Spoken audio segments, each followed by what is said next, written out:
Welcome to TJ99 news. Nizampet circle Pragathi Nagar Zilla Parishad పాఠశాలలో ఆదివారం సాయంత్రం కాకతీయ హిందూ మహాసమ్మేళన ఉత్సవ సమితి అధ్యక్షులు దొడ్డ పవన్ ఆధ్వర్యంలో హిందూ సమ్మేళనం నిర్వహించారు.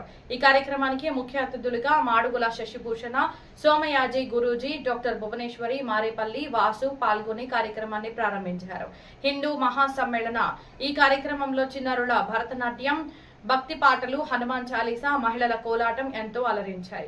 వారు చేసిన నృత్యాలకు అక్కడికి వచ్చిన వారు ఎంతో ఆసక్తిగా తిలకించారు. ఈ సందర్భంగా వక్తలు మాట్లాడుతూ కులాలు, ప్రాంతాలు, రాజకీయాలను పక్కన పెట్టి మనం హిందువులమని భావించి జీవించినప్పుడు మన దేశాన్ని, ధర్మాన్ని, ఆలయాలని కాపాడుకోగలమని మాడుగుల శశిభూషణ, సోమయాజీ గురూజీ అన్నారు. భారతదేశంలో ప్రతి గ్రామంలో హిందూ సమ్మేళనం ఏర్పాటు చేస్తున్నారని, హిందూ సమ్మేళనానికి మంచి ఆదరణ లభిస్తుందని తెలిపారు. ప్రగతి నగర్ లో కాకతీయ హిందూ మహాసమ్మేళన సమితి ఆధ్వర్యంలో ఏర్పాటు చేసిన కార్యక్రమానికి ఇంతమంది హిందూ బంధువులు పాల్గొనడం ఎంతో సంతోషకరంగా ఉందన్నారు. గతంలో మనం హిందువులమని చెప్పుకోవడానికే సిగ్గుపడేవారమని, ఇప్పుడు ప్రతి ఒక్కరూ నేను హిందువుని అని గల్లా ఎగరేసుకొని చెబుతున్నారన్నారు. మనం కులం, మతాన్ని గడప లోపలనే వదలాలని, మనం బయటకు వచ్చినప్పుడు అందరం హిందువులమని గుర్తుంచుకోవాలని, హిందూ సమాజం పట్ల గౌరవం, ఏకాత్మత భావన, ధర్మం పట్ల అంకిత భావం, సేవాభావం వంటి వాటిని మనం పాటించినప్పుడు మన హిందూ ధర్మం నిలబడుతుందన్నారు. ప్రపంచంలోని పాకిస్తాన్, ఆఫ్ఘనిస్తాన్, బంగ్లాదేశ్, చైనా వంటి దేశాలు భారతదేశంలోని ప్రదేశాలే కానీ ఆ దేశాలలో సరైన హిందువులు లేకనే అక్కడ వేరే వారు ఆ దేశాలను వేలుతున్నారని తెలిపారు. ఇప్పటికైనా హిందువులందరూ ఒకటిగా ఉండి భారతదేశాన్ని రక్షించుకుందామన్నారు.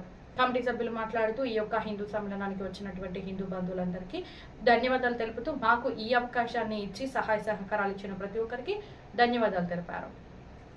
అశౌచం వచ్చింది అని సూక్ష్మ రూపంలో గర్భంలోకి ప్రవేశించి ఆ గర్భపిండాన్ని 7 ముక్కల కింద నరికేస్తాడు.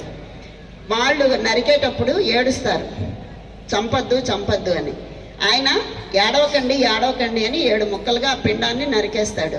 మా వృధా, ఏడవకండి అంటే ఆ పేరుతో వాళ్ళు మరుత్తులుగా జన్మిస్తారు. ఆ పిండం 7 ముక్కలు అయిపోతుంది, 7గురు జన్మిస్తారు.